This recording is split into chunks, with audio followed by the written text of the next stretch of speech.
chu boy berkat mo kumano nga ken ya pi teng teng ngosmo kumbanga bi namar nga klosho jing e nga dei ijai briu bayaki briu babanga ya pi jingkren jong pi ya min sim jonga pi kloi ban pen e ya pi nga e wala lawe ngam yo e ngakmen bat pi wala jing e ngam yo e ka pertekam yo e banga e ya pi ngam kwate bandu ya pi piru ping ti ba ya pi nga e ngam kwate bandu ya pi du ya pi nga ya pi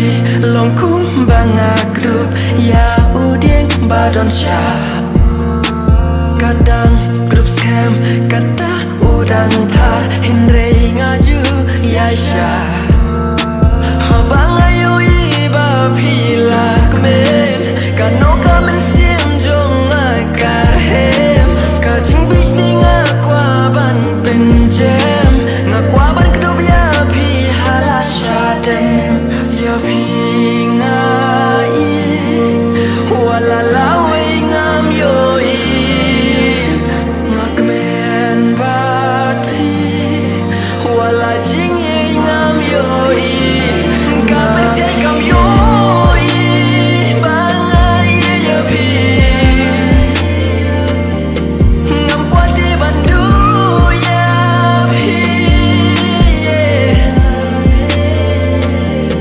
piru pim ti ba ya